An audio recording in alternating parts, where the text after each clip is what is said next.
আসসালামু আলাইকুম, সবাইকে শুভেচ্ছা জানাচ্ছি। মাসুম মাহবুব দেখছেন ওপেন দ্য ইউটিউব চ্যানেল এবং মাসুম মাহবুব ফেসবুক পেজ। পৃথিবীর যে প্রান্ত থেকে যারা দেখছেন সবার জন্য শুভকামনা, ভালোবাসা। দর্শক, ভারত যে কোনোভাবে তারেক রহমানকে তার দেশে টেনে নিতে চাইছে। হঠাৎ করে বিএনপি সরকার বা তারেক রহমানের জন্য এতটা ব্যাকুল কেন ভারত? এটার নেপথ্যে অনেকগুলো কারণ থাকতে পারে। পাশাপাশি বাংলাদেশে থাকা ভারতীয় দোসর, ভারতীয় এজেন্ট, গণমাধ্যম কর্মী, বুদ্ধিজীবী, কলামিস্ট, বিভিন্ন পেশার গুরুত্বপূর্ণ ব্যক্তিরা তারেক রহমানকে পারলে ঠেলে যেন ভারতে পাঠায়। আসলে কারণ কি? তারেক রহমানের এই সফরটি ঘিরে ভারতের সম্ভাব্য টার্গেট কি হতে পারে এবং ভারত বাংলাদেশকে নিয়ে রীতিমতো টেনশনে আছে, এর কারণ কি? এই বিষয়গুলো সংক্ষিপ্ত সময় যতটুকু সম্ভব ব্যাখ্যা করতে চাই। আশা করি আপনারা শুনতে এবং দেখতে পাচ্ছেন, কোনো প্রবলেম হচ্ছে না। প্রিয় দর্শক, শেখ হাসিনা তার একটি বক্তব্য পুরো বাংলাদেশে আলোচিত সমালোচিত হয়েছিল। সেটি কি? আমরা ভারতকে যা দিয়েছি ভারত তা কখনো ভুলবে না। মনে আছে? ওবায়দুল কাদের সাভারে বলেছিলেন, ভারত যেই দিকে আছে আমরা সেই দিকে আছি, অর্থাৎ ভারত যা চাইবে বাংলাদেশ সেইভাবে চলবে। শেখ হাসিনার আমলে বাংলাদেশ মূলত একটি পরাধীন রাষ্ট্র ছিল, অর্থাৎ বাংলাদেশের সিদ্ধান্তগুলো নিয়ে দিত ভারত, আর সেই সিদ্ধান্ত বাস্তবায়ন করতো শেখ হাসিনা এবং পুরো আওয়ামী লীগ, সেটাকে বাংলাদেশে বসে তার ক্ষমতা ব্যবহারের মাধ্যমে। একজন পুলিশ কর্তা যদি মনে করেন যে তার প্রমোশন দরকার, সোশ্যাল মিডিয়াতে প্রকাশ্যে ভারতের পক্ষে দাঁড়াতেন, নরেন্দ্র মোদীর গুণগান গাইতেন। আমার পরিচিত বেশ কয়েকজন পুলিশের নাম বলি। মোদীর বাংলাদেশ সফরের আগে যখন পুরো বাংলাদেশ ক্ষোভে ফেটে পড়ছিল, আমার দেখা অনেক পুলিশ অফিসারকে দেখেছি নরেন্দ্র মোদীর পক্ষে স্লোগান তুলছেন, একদম প্রকাশ্যে সরকারি পদে বসে, এবং মোদীর আগমনকে স্বাগত জানিয়েছিলেন। ঠিক তার পরের ৩-৪ মাসের মধ্যে এরা প্রত্যেকে প্রমোশন পেয়েছে গুরুত্বপূর্ণ পদে। অর্থাৎ বাংলাদেশে যারা মন্ত্রী হবেন, যারা গুরুত্বপূর্ণ পদে আমলা হবেন, পুলিশ প্রশাসনে গুরুত্বপূর্ণ পদায়ন চান, প্রত্যেকে এক প্রকার ভারত তোষণ করেছেন, ভারতের পক্ষে দাঁড়িয়েছেন নিজের দেশকে বাদ দিয়ে। আমরা ১৫.৫ বছর পর প্রফেসর ইউনূসের শাসন ব্যবস্থায় দেখেছি যে বাংলাদেশের মানুষ ভারতের বিপক্ষে দাঁড়াবার সাহস পেয়েছে, দিল্লি না ঢাকা স্লোগান তোলার সাহস পেয়েছে। দর্শক, ইম্পর্টেন্ট বক্তব্যটা এখানে নয়। তারেক রহমান ক্ষমতায় বসার আগে নরেন্দ্র মোদী সরকার বলেছিল বা ভারত বলেছিল তারা ইউনূস নয়, তারা গণতান্ত্রিক সরকারের সাথে সম্পর্ক করবে। তার প্রধান কারণ, তারা ধরিয়ে নিয়েছিলেন বিএনপি ক্ষমতায় আসবে এবং বিএনপির ভেতরে থাকা একটা বিশাল সিনিয়র বা বড় বড় নেতা যারা এখন বড় বড় পদে মন্ত্রিত্বে আছেন, তারা ভারত সমর্থিত বলে অভিযোগ রয়েছে। আওয়ামী লীগ দুঃখিত, ভারত মনে করছে তারেক রহমান এককভাবে রাষ্ট্র চালাবেন না, তার নীতি নির্ধারকদের একটা বড় সংখ্যক ভারত প্রেমী, তারাই তারেক রহমানকে ডাইভার্ট করবে। কিন্তু বিপত্তিটা ঘটেছে কোথায়? ভারত একাধিকবার যখন তারেক রহমানকে, বাংলাদেশের প্রধানমন্ত্রীকে দাওয়াত দিচ্ছেন, প্রথমবার দাওয়াতে তাকে প্রধানমন্ত্রী উল্লেখ করেননি। তাকে মানে তারেক রহমানকে যে চিঠিটি পাঠানো হয়েছিল সেখানে তার বাংলাদেশের প্রাইম মিনিস্টার শব্দটা ব্যবহার করেনি। এরপরে আবারও একাধিকবার বাংলাদেশের প্রধানমন্ত্রীকে দাওয়াত দেওয়া হয়েছে। বাংলাদেশ এই ব্যাপারে কোনো পজিটিভ উত্তর দেয়নি। বাংলাদেশ বলছে তারা ভাবছে, দুটো শর্ত জুড়ে দিয়েছিল বাংলাদেশ, যে শেখ হাসিনা এবং আওয়ামী লীগের দোসরদের, অপরাধীদের বন্দি বিনিময় আইন অনুযায়ী বাংলাদেশের কাছে ফেরত দিতে হবে। আর দ্বিতীয়টি ছিল শরীফ ওসমান হাদির হত্যাকারীকে ফেরত। এই দুটো যদি ভারত করে, মানে বাংলাদেশের এই দুটো শর্ত যদি মেনে নেয়, তাহলে বাংলাদেশের প্রধানমন্ত্রী তারেক রহমান ভারত সফরের ব্যাপারে চিন্তা করবেন। এখানে আটকে গেছে। এটা নেপথ্যে আরো অনেক হিসেব নিকেশ আছে। হিসেব নিকেশ কি? এই মুহূর্তে তারেক রহমানকে নরেন্দ্র মোদীর দরকার, খুব দরকার। কারণ পুরো ভারতের চারপাশে যতগুলো দেশ আছে প্রত্যেকটা ভারতের ব্লক থেকে বেরিয়ে গেছে, এরা চীন ব্লকে ঢুকে পড়েছে। অর্থাৎ একমাত্র দেশ ছিল বাংলাদেশ যারা ভারতের পক্ষে ছিল, হাসিনার পতনের মাধ্যমে সেটিও হাতছাড়া হয়ে গেছে নরেন্দ্র মোদীর শাসন ব্যবস্থার বা অপশাসনের মধ্যে। এই মুহূর্তে বাংলাদেশের ভৌগোলিক কারণে খুব দরকার, কারণ সাম্প্রতিক সময় তুরস্ক, পাকিস্তান, সৌদি আরব যে মক্কা চুক্তিটি হয়েছে, এখানে সৌদি আরব মনে প্রাণে বাংলাদেশকে চায়। যদি বাংলাদেশ এই জোটে প্রবেশ করে সেক্ষেত্রে বাংলাদেশের কি লাভ হবে, আসেন সেই বিষয়টা আরেকবার উল্লেখ করি। বাংলাদেশের এই মুহূর্তে দুটো জিনিসের অভাব আছে। এক, বাংলাদেশ চরম অর্থনৈতিক মন্দাভাব কাটাচ্ছে এবং মন্দার মধ্যে আছেন হাসিনা। হাজার হাজার কোটি টাকা হাসিনা এবং তার পরিবার এবং তার নেতারা এই দেশটিকে লুট করে নিয়ে গেছে, এটা সবাই জানেন। শুধু আওয়ামী লীগের 5-8 গোলামগুলি জানে না, যারা রাষ্ট্রের চেয়ে আওয়ামী লীগকে বেশি ভালোবাসে তারা এগুলো চোখেও দেখে না, কানেও শোনে না। কিন্তু একজন দেশপ্রেমিক অবশ্যই জানে এই দেশকে কিভাবে ফোকলা করে দিয়ে গেছে হাসিনা এবং তার দোসররা। তো এই মুহূর্তে সৌদির মতো একটি রাষ্ট্র যদি বাংলাদেশের পাশে দাঁড়ায় এই জোটে প্রবেশের মাধ্যমে, বাংলাদেশ অর্থনৈতিকভাবে স্বনির্ভর হওয়ার একটা পথ খুলে যাবে। 2 নম্বর, পাকিস্তান এবং তুরস্ক এই জোটে থাকার ফলে বাংলাদেশ সামরিক ক্ষেত্রে অনেক বেশি উন্নতি করবে, যেটা 54-55 বছরে সম্ভব হয়নি। এবং ইতিমধ্যে পাকিস্তানের গুরুত্বপূর্ণ সামরিক কর্তারা বাংলাদেশে কয়েক দফা সফর করেছেন, কোনোটা প্রকাশ্যে কোনোটা গোপনে। তো বলা হচ্ছে যে বাংলাদেশে যদি মক্কা চুক্তিতে প্রবেশ করে তাহলে বাংলাদেশ থেকে একটা বিশাল পণ্য সৌদিতে রপ্তানির সুযোগ তৈরি হবে। শুধু তাই নয়, বাংলাদেশ বড় মাপের ঋণ সুবিধা পাবে।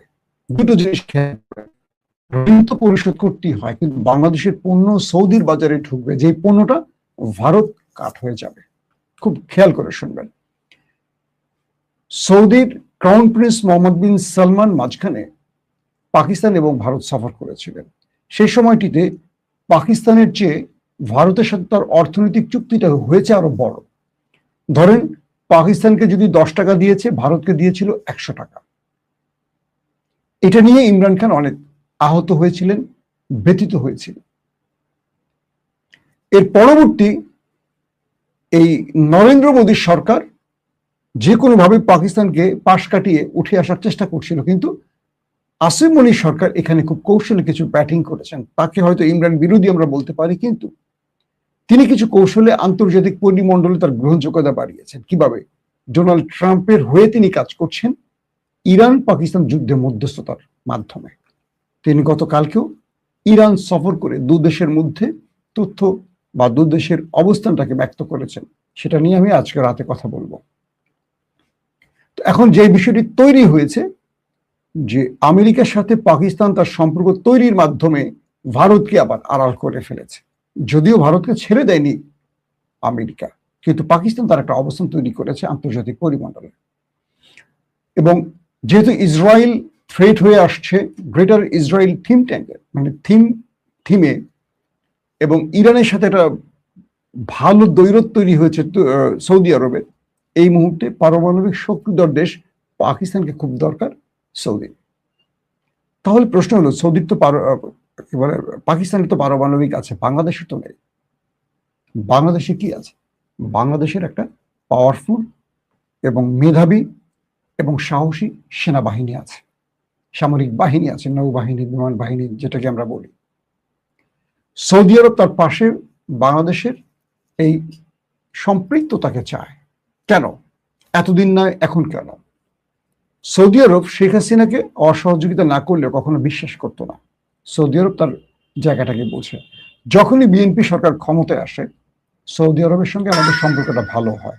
তার প্রধান কারণ হলো জিয়াউর রহমান থেকে শুরু করে, খালেদা জিয়া থেকে শুরু করে তারেক রহমান পর্যন্ত সৌদির সাথে বিএনপির সম্পর্কটা অনেক ভালো। বর্তমানে তারেক রহমান সরকার ক্ষমতায় বসায় সৌদি আরব বাংলাদেশের সাথে অনেকগুলো চুক্তিতে প্রস্তুত রয়েছে। যেটা আগামী দিনে আমাদের অর্থনীতিকে কি বলবো ভঙ্গুর দশা থেকে একটা স্ট্রং পজিশনে নিয়ে আসবে।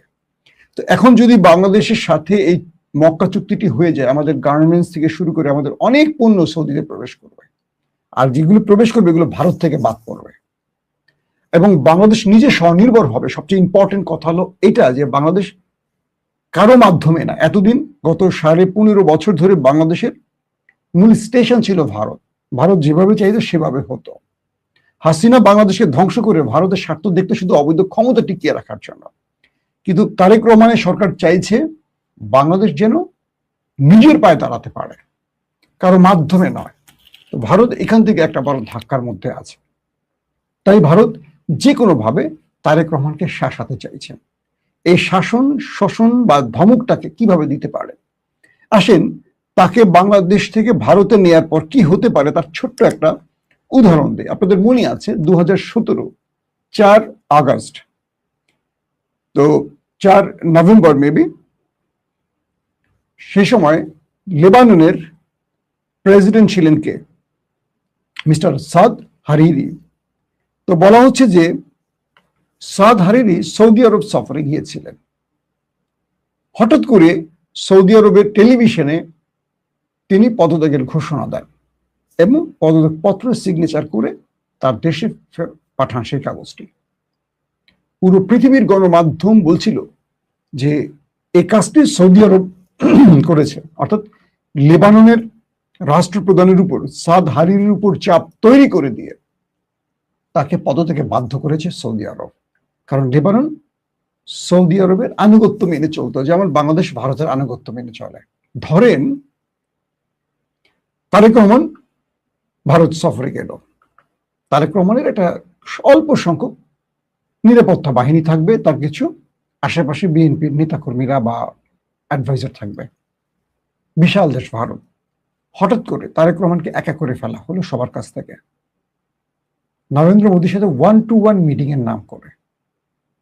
সেখানে পুরো জায়গাটা ভারত তার স্পেশাল কমান্ডো দিয়ে তারেক রহমানকে ঘিরে তার উপর চাপ তৈরি করে দিয়ে তাকে পদত্যাগে বাধ্য করা হলো, অথবা তাকে কয়েকটা শর্ত দেওয়া হলো যে তুমি হয় পদত্যাগ করবা, তোমার পদত্যাগপত্র এনডিটিভির মাধ্যমে বা কোনো মাধ্যমে বা বিভিন্ন আন্তর্জাতিক গণমাধ্যমের মাধ্যমে আমরা বাংলাদেশকে জানিয়ে দিব, তুমি শারীরিক অসুস্থতার কথা বলে লন্ডনে ফেরত যাও, অথবা আমাদের এই 10টা চুক্তি তোমাকে মেনে নিতে হবে। যে গল্পটা দিয়ে শুরু করলাম, সাদ হারিরি যিনি সৌদি সফরে আসছেন, তার নিজের দেশে নাই, সৌদি আরবে বসে পদত্যাগ করেছেন। পরবর্তী সেই দেশটি লেবাননের প্রেসিডেন্ট মাইকেল আউন, তিনি বলছেন যে না, রাষ্ট্রপ্রধানকে হারিরিকে সশরীরে লেবাননে এসেই পদত্যাগ দিতে হবে, সৌদি আরবে বসে হবে না। পরবর্তী তিনি আবার দেশে ফিরে এসেছিলেন। তো সৌদি তো এরকম দখলদার সাম্রাজ্যবাদী রাষ্ট্র না, তারপর তার স্বার্থের এগেনস্টে গেলে এমন কিছু ঘটতে পারে। যেই তারেক রহমানকে মাইনাস করার জন্য তার বিরুদ্ধে একটার পর একটা ডজন ডজন মামলা করা হলো ভারতের নির্দেশে, শেখ হাসিনার পক্ষ থেকে। 18 বছর যিনি প্রবাসে এক প্রকার পলাতক হিসেবেই ছিলেন, যে বিএনপিকে 15 বছর ধরে নির্যাতন করতে করতে দেয়ালের একদম মানে দেয়ালের সাথে পিঠ ঠেকিয়ে দিয়েছে, বেগম জিয়াকে কারাগারে নিয়ে স্লো পয়জনিং করে হত্যা করা হয়েছে। সেই বিএনপি যদি আবারও ভারতকে বিশ্বাস করে, সেম জিয়াউর রহমানের পরিণতি হবে। কারণ জিয়াউর রহমান ভারতের বিরুদ্ধে দাঁড়িয়ে একটা স্বনির্ভর বাংলা বা একটা স্বাধীন বাংলা গড়ার যে চেষ্টা করছিলেন, এটা ছিল তার হত্যার প্রধান কারণ। যদিও বলা হয় তাকে মঞ্জু মেরেছে, অমুক মেরেছে, এরশাদ মেরেছে, মূল প্ল্যানার ছিল ওই একটি দেশ, এটা আপনারা জানেন। এবং তার হত্যার আগে জিয়াউর রহমান এমন এমন কিছু সিদ্ধান্ত নিয়েছিল যেটা ভারতের বিরুদ্ধে যাচ্ছিল। এটা হিস্টোরিক্যাল, এটা পড়ে দেখেন। এই বইগুলো ব্যক্তিগতভাবে আমার পড়া হয়েছে, এবং ডকুমেন্টারি তৈরির জন্য তারেক রহমান যখন আমাদেরকে ডকুমেন্টারি বানাতেন লন্ডনে বসে থাকার অবস্থায়, হিউজ বই পড়েছি, তখন আমি জিয়াউর রহমানের উপর স্টাডি করতে গিয়ে এই তথ্যগুলো পেয়েছি। বিএনপি এই হত্যাগুলোর বিচার চাইতে পারেনি, কারণ প্রতিবেশী অনেক স্ট্রং পাওয়ারফুল একটা দেশ, কে চাইবে তার বিচার? তো তারেক রহমানের ভারত সফরটা খুবই ভয়ঙ্কর হতে পারে, আতঙ্কের হতে পারে, কারণ এই তারেককে রাজনীতি থেকে মাইনাস রাখার জন্য এই ভারত যা করা সব করছে। 10 ট্রাক অস্ত্র মামলায় বাবরের মৃত্যুদণ্ড, তারেক রহমান, আরো জামাতের অনেকের অনেক কিছু ঘটলো। এখন এই ভারত তারেক রহমানকে বুকে জড়াবে, ফুল দিয়ে গ্রহণ করবে, নাকি তাকে ব্ল্যাকমেল করবে, তাকে কি করতে পারে, এই জিনিসগুলো তারেক রহমানকে মাথায় রাখতে হবে। এখন অনেকে বলবেন মাসুম ভাই আপনি কি গাঁজা খাইছেন, এটা কি সম্ভব? হ্যাঁ, এটা সম্ভব। আমেরিকা মাদুরোকে তার দেশ থেকে, ভেনেজুয়েলা থেকে তুলে নিয়ে গেছে, কারণ তার ডানে বামে সবগুলো আমেরিকার কাছে বিক্রি হয়ে গেছে। বাংলাদেশে যারা বিএনপি করে, আবারও জোর দিয়ে বলি, জিয়া পরিবারের বাইরে যারা আছেন এদের প্রত্যেকে কেনা যায়, খুব মামুলি টাকা কেনা যায়। বেগম জিয়ার মুখের একটা বাণী বলি, তিনি বলছিলেন কিভাবে আন্দোলন সফল করবো, এটা ওপেন না, তার সাথে ডিসকাশনে বলছিলেন। আমি তো নিজেই বুঝতেছি না আমার দলের মধ্যে কয়জন আওয়ামী লীগের ঘরে গিয়ে খাবার খায়। তার মানে বেগম জিয়া আন্দোলনে ডাক দিতেন, বিএনপি নেতারা মোবাইল বন্ধ করে ঘরে ঘুমাতেন। কেন? কারণ তাদের ব্যবসা বাণিজ্য চলছিল। আওয়ামী লীগ তাদেরকে প্রতি মাসে মাসোহারা দিত, তাদের ব্যবসা বাণিজ্য বন্ধ করেনি। আর এই রাজনীতিবিদরা তো রাজনীতি করে শুধু অর্থের জন্য। তারা ধরে নিয়েছে আওয়ামী লীগ অনেক বছর, আওয়ামী লীগ সারা জীবনই ক্ষমতা থাকবে, বিএনপি আসবে না, তাহলে তাদের ব্যবসাটা বন্ধ করতে হবে কেন? তাহলে তারা আওয়ামী লীগের সাথে আতাত করে ব্যবসা করুক। তারা তাই করেছে, তারা বিএনপি করেছে, কিন্তু দিন শেষে হাজিরা দিয়েছে আওয়ামী লীগের ঘরে, যার কারণে 15.5 বছরে আওয়ামী লীগের কিছু হয়নি। আর আওয়ামী লীগও চেয়েছে এরা বিএনপির থেকে আওয়ামী লীগে যাওয়া দরকার নেই, এরা বিএনপির ঘরেই থাকবে, কিন্তু আওয়ামী লীগের স্বার্থ বাস্তবায়ন হবে। তারেক রহমান খুব ভালো করে জানেন তার বাবাকে বিএনপির মধ্যে লোকেরাই মেরেছিল, সম্পৃক্ত ছিল। ভবিষ্যতে তার জন্য কোনো বিপদ আসলে সেটা বিএনপির ঘর থেকেই আসবে, কিন্তু তিনি একটা সিন্ডিকেটের মধ্যে আটকে আছেন।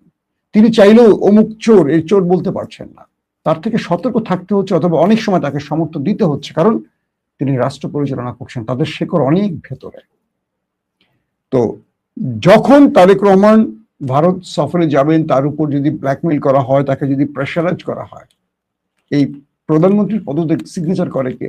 রাষ্ট্রপতি, আমাদের রাষ্ট্রপতি মির্জা ফখরুল ইসলাম আলমগীর। বলা হয় তিনিও ভারত প্রেমী, বা ভারতের স্বার্থটা তার কাছে গুরুত্বপূর্ণ। আমি বলবো না একদম খোলামেলা ওই ভাষায়। বাংলাদেশে এই মুহূর্তে যারা বিএনপির সিনিয়র লিডার আছেন, কজন আছেন যারা ভারতের বিরুদ্ধে, যারা ভারতের বিরুদ্ধে তারা একজন মন্ত্রী হননি? বাবর, আলতাফ হোসেন, এদের কাউকে দেখছেন মন্ত্রিত্বে? আরো গুরুত্বপূর্ণ অনেক আছেন যাদের নাম না বলি, কিন্তু যারা ভারতের পক্ষের এরা মোটামুটি সবাই এবার মন্ত্রী হয়েছে। কারণ চয়েসটা ভারত দিয়েছে, ইস্টাবলিশমেন্ট ভারতের স্বার্থটা থেকে তারেক রহমানের কাছে এই নামগুলো পাঠিয়েছে। এখন অনেকে বলবেন ভাই এগুলো কি বলছে? বাংলাদেশে আমি বারবার বলি বিএনপির দুটো পক্ষ আছে, একটা হলো গর্ধব, একটা হলো বুদ্ধিমান। গর্ধবদের কাছে কোনো কিছুই আসে না, তাদের কথা হলো বিএনপি ক্ষমতা আছে, আমি টেন্ডারবাজি করি, দখলদারিত্ব করি। এদের কিছু বললে এরা অন্যকে গুপ্ত টুপ্ত বলে সারখার, কিন্তু মেধা মানে মাথার মধ্যেই মালটা নাই। বিএনপিকে ভালোবাসা অর্থ এই না বিএনপি সকল অপকর্মকে সাপোর্ট দেওয়া। বিএনপিকে ভালোবাসার অর্থ হলো বিএনপির ভুলগুলোকে তুলে ধরে বিএনপিকে সংশোধন করা, কারণ হাসিনার মতো যেন বিএনপির পরিণতি না হয়।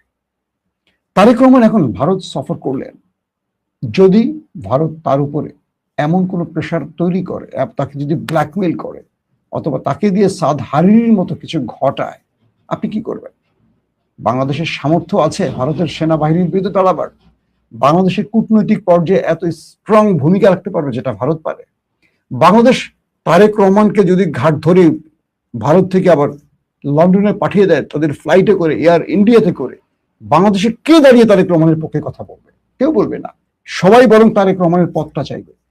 মির্জা ফখরুল চাইবে, আমির খসরু মাহমুদ চাইবে, সালাউদ্দিন আহমেদ চাইবে, সবাই চাইবে আমি যেন প্রধানমন্ত্রী হই। এরা কেউ বিএনপি বা জিয়া পরিবারকে ভালোবাসে না, মেনে নেন না মেনেন, প্রত্যেকে নিজের চিন্তাটা করে।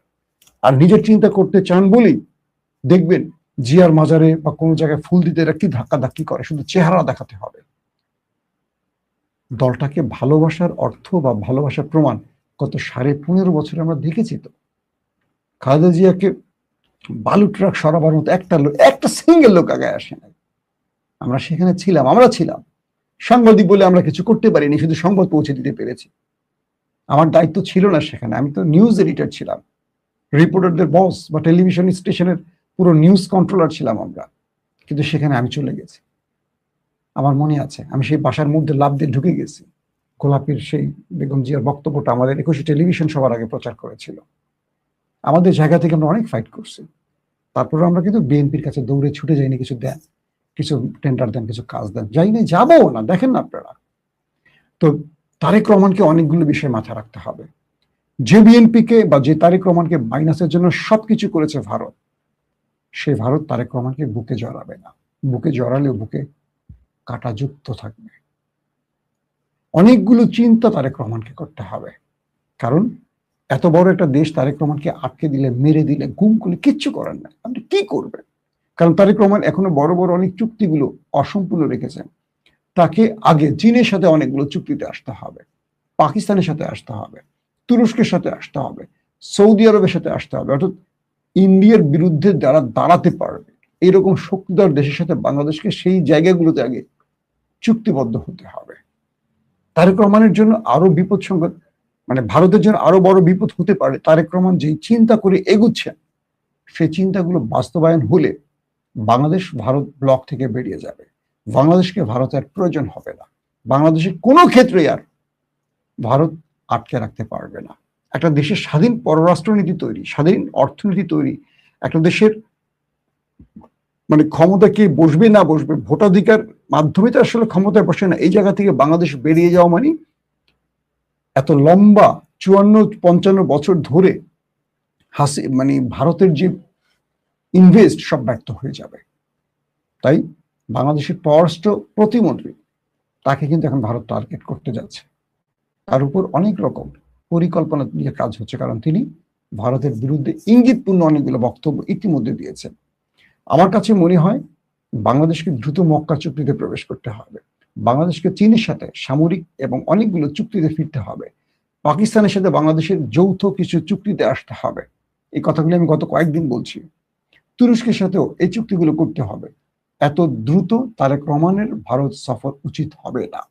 যেসব সাংবাদিকরা, বুদ্ধিজীবীরা, কলামিস্টরা তারেক রহমানকে এখনই পারলে ভারত ঠেলে পাঠান, এগুলো সবগুলো হলো ভারতের বীজ।